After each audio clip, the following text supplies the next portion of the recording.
the college cannot really impose a ban on membership in fraternities and sororities as such, kasi lalabag yan sa karapatan ng estudyante sa ilalim ng saligang batas to freely associate. Opo.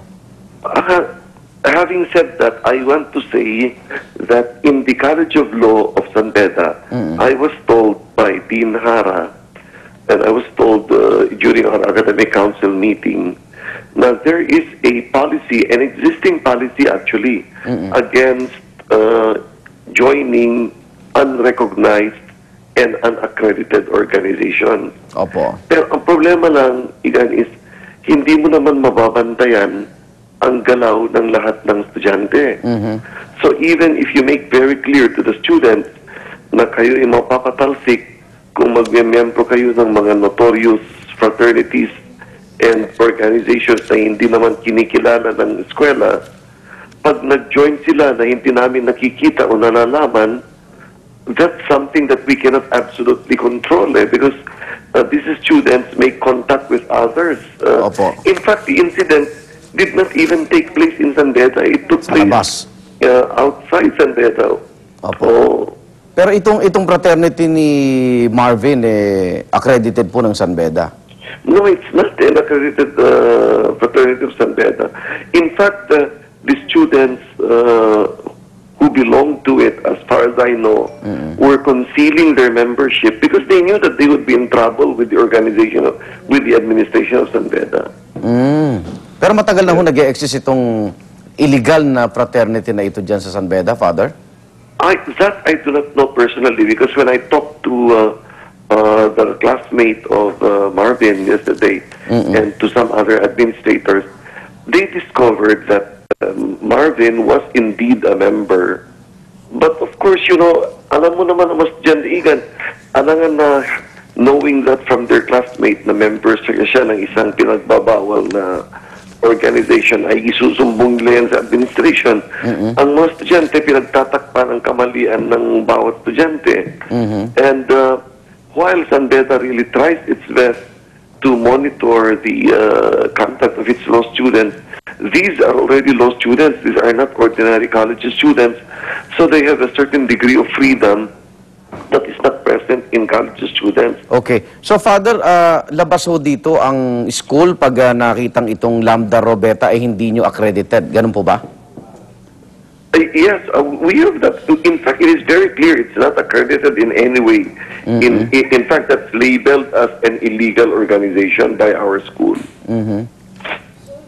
So what is happening now is our student government in the College of Law, I think, is investigating the matter. Opo. It's totally regrettable. Pero, and the school pero really Father, regrets. kung illegal, di pwede silang i-ban. Pwedeng ano yung grupong ito o hindi pa rin? Yeah, we can tell the students do not join. And in fact, it is not recognized at all. That is as far as we can go, no? Pero we cannot police the students individually to find out where they are going, what they do out of school hours. Sometimes they even absent themselves from classes just to attend the meetings of these fraternities. So, Father, sa kabila na napatunayan yung illegal at hindi accredited itong Lambda Rho Beta Fraternity ng San Beda, may tulong pa rin hubang may extend sa yung San Beda community, sa pamilya po nitong si Marvin? I am sure that the college naman will do what it can. In fact, I am not privy to the arrangements that the College of Law is making. Pero I am sure na tutulong yan. In the past, whenever a Bedan dies, talagang tumutulong ang Bedan community. Opo. Father, maraming salamat po. Good morning. You're welcome, Igan. You're welcome. Father Ranhilio Aquino po, ang Dean ng San Beda Graduate School of Law. Samantala, iniimbestigahan na ng mga pulis ang pananambang kay NBI Deputy Director for Technical Services Reynaldo Esmeralda sa Maynila. Bukod kay Esmeralda, sugatan din ang kanyang driver at kapatid sa ambush. Narito ang report ni Haji Rieta.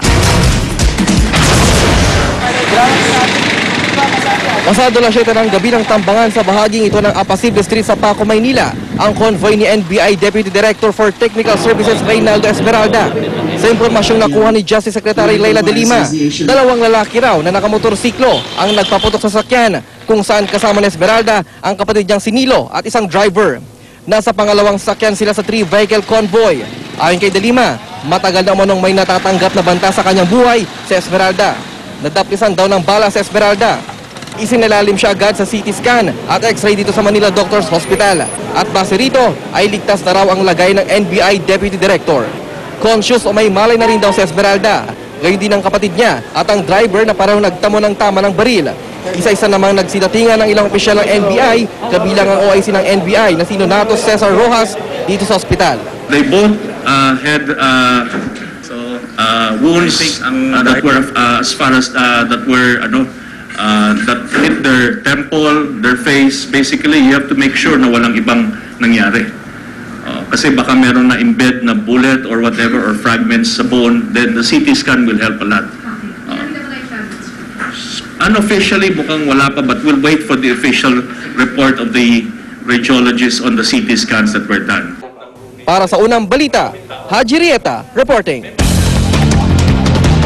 Mga kapuso, ngayong araw po ginugunita ang Ash Wednesday, ang hudyat ng simula ng Lenten season o panahon ng Kwaresma. Mula sa Baclaran, may live report si Susan Enriquez. Susan?